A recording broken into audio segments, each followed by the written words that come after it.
अगर आपको अपना ब्लड शुगर कंट्रोल में रखने में बहुत ज़्यादा मुश्किल हो रही है, कंट्रोल में शुगर नहीं आ रही है, तो आज मैं आपको एक नेचुरल, इफ़ेक्टिव और ईज़िली अवेलेबल सॉल्यूशन बताऊंगा, जो कि आपके शुगर लेवल्स को कंट्रोल करने में बहुत हेल्प करेगा।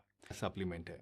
ये एक नेचुरल अल्टरनेटिव है, जो कि न सिर्फ सदियों से आयुर्वेद में यूज़ हो रहा है, बल्कि अब साइंस भी इसको सपोर्ट करती है। और ब्लड शुगर पर इसका नोटिसेबल असर हो जाए तो कितना बढ़िया रहेगा। ये चीज़ जो अब मैं आपको बताने वाला हूँ दोस्तों, ये कुछ ऐसा ही काम करती है और आपको बिना किसी एक्स्ट्रा एफर्ट्स के, बिना किसी झंझट के शुगर कंट्रोल में रखने में हेल्प करती है। तो चलिए बिना किसी देरी के वीडियो शुरू करते हैं और जानते हैं डायबिटीज़ के लिए इस बेहद असरदार और बहुत ही सिंपल सी चीज़ के बारे में पूरी डिटेल से। तो ये नेचुरल रेमेडी जो आपके ब्लड शुगर लेवल्स को कंट्रोल करने में बहुत हेल्प कर सकती है, वो है दोस्तों सिनामन यानी कि दालचीनी। जी हाँ, वही दालचीनी जो कि आप तरह तरह की चीज़ों में गरम मसाले के रूप में डालते हैं। लेकिन ये सिर्फ एक मसाला नहीं है, बल्कि एक आयुर्वेदिक दवा है जो कि शुगर को कंट्रोल करने में बहुत हेल्प करती है। रिसर्च बताती है कि दालचीनी इंसुलिन की सेंसिटिविटी को इम्प्रूव करती है। मतलब इंसुलिन जो आपके सेल्स के अंदर ग्लूकोज को एब्जॉर्ब करने में हेल्प करता है, उसके काम को और आसान बना देती है और आपकी बॉडी को ग्लूकोज को बेहतर तरीके से यूज़ करने में हेल्प करती है। इसके अलावा ये पीपी यानी खाना खाने के बाद वाली और फास्टिंग यानी खाली पेट वाली ब्लड शुगर को कंट्रोल करने में भी बहुत हेल्पफुल होती है। स्टडीज़ ये दिखाती हैं कि अगर आप रेगुलरली 1 से 6 ग्राम तक सिनामन रोज़ाना कंज्यूम करते हैं, तो आपके फास्टिंग ब्लड शुगर लेवल्स को ये नोटिसेबल तरीके से कंट्रोल में रख सकती है। दरअसल सिनामन कार्बोहाइड्रेट्स के ब्रेकडाउन को स्लो कर देती है, जिससे क्या होता है कि खाना खाने के बाद शुगर धीरे धीरे बढ़ती है और इसे कंट्रोल में रखना हमारी बॉडी के लिए किसी हद तक आसान हो जाता है। सिर्फ इतना ही नहीं, दालचीनी के अंदर कुछ ऐसे एंटीऑक्सीडेंट्स भी होते हैं जो कि डायबिटीज़ के कॉम्प्लिकेशंस को और हाई ब्लड शुगर की वजह से हमारी बॉडी के ऊपर पड़ने वाले बुरे असरात को रोकते हैं। और इस तरह ये एक छोटी सी चीज़ आपके ओवरऑल डायबिटीज़ मैनेजमेंट में एक बहुत ही अहम रोल प्ले करती है, प्रोवाइडेड कि आप इसे सही तरीके से इस्तेमाल करें और कुछ ख़ास बातों का ध्यान भी रखें।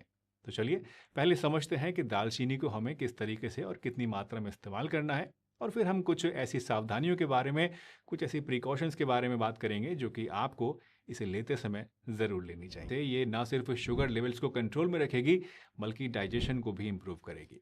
वैसे अगर आपको ये तरीका पसंद नहीं है, तो आप इसको अपनी नॉर्मल दूध वाली या फिर काली चाय में या फिर इवन कॉफ़ी के अंदर डाल के भी पी सकते हैं। या फिर आप चाहें तो इसका पाउडर लेकर थोड़ा सा ओट्स के ऊपर डालकर या फिर फ्रूट्स के अंदर छिड़क कर आप इस्तेमाल कर सकते हैं। बट ऐसा तब करना है जब आपको इसका पानी पीने में यानी इसकी चाय बनाकर पीने में दिक्कत हो रही हो, पसंद बिल्कुल ही ना हो। अदरवाइज बॉईल करके पीना इसका बेस्ट तरीका है। दोस्तों दालचीनी को इस्तेमाल करना बिल्कुल आसान है, लेकिन एक चीज़ हमेशा याद रखनी ज़रूरी है और वो है इसकी डोजेज यानी इसकी मात्रा। याद रखिएगा, दालचीनी को आपको बहुत ज़्यादा मात्रा में कभी भी इस्तेमाल नहीं करना है। बस रोज़ाना थोड़ी सी क्वांटिटी, मतलब करीब आधा से 1 टीस्पून दालचीनी लेना आपके लिए काफ़ी होता है। स्टडीज शो करती हैं कि डायबिटीज़ के लिए रोज़ाना 1 से 6 ग्राम तक दालचीनी ली जा सकती है। स्टडीज ये भी बताती हैं कि 7 हफ्तों तक दालचीनी को कंसिस्टेंटली लेने से ये आपके ब्लड शुगर के साथ साथ आपके ब्लड प्रेशर को और इवन आपके कोलेस्ट्रॉल को भी सिग्निफिकेंटली कम कर सकती है। तो बस अपने रूटीन में ज़रा सी दालचीनी लेना शुरू कीजिए और आप अपने शुगर लेवल्स को धीरे धीरे नेचुरली कंट्रोल में रख पाएंगे। दोस्तों हर चीज़ के दो पहलू होते हैं, एक अच्छा और एक बुरा। तो अब जब हमने सिनेमन की इतनी सारी तारीफ कर दी है, आइए एक इम्पॉर्टेंट बात और समझ लेते हैं, जो कि है सेफ्टी। सबसे पहले तो दालचीनी की वैरायटी देखना आपके लिए बहुत ज़रूरी है। दालचीनी दरअसल दो तरह की होती है, एक होती है कैसिया सिनेमन और एक होती है सीलन सिनेमन। कैसिया सिनेमन जो है ये वो दालचीनी है जो कि आम तौर पे हम लोग मार्केट से ख़रीदते हैं, जो आम तौर पे हम अपना खाना वगैरह में आम तौर पे इस्तेमाल करते हैं। इसमें एक कंपाउंड होता है कुमेरिन नाम का, जो कि ज़्यादा क्वांटिटी में लेने से या ज़्यादा लंबे समय तक लेने से आपके लिवर को नुकसान पहुंचा सकता है।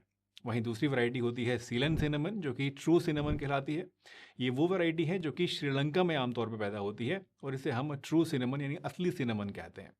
ये भी आपको मार्केट में आसानी से मिल जाती है, लेकिन ये कंपैरेटिवली महंगी होती है और इसको आपको दुकानदार से कहकर लेना पड़ेगा या देख कर लेना पड़ेगा कि जो आप ले रहे हैं वो सीलन सिनेमन है या कैसिया सिनेमन है। सीलन सिनेमन पे लिखा होगा कि श्रीलंकन सिनेमन, तो समझ जाइए कि ये सीलन सिनेमन है। सीलन सिनेमन के अंदर कुमेरिन की जो क्वांटिटी होती है वो बहुत कम होती है और इसीलिए इसको कोई नुकसान आमतौर पे नहीं होता है।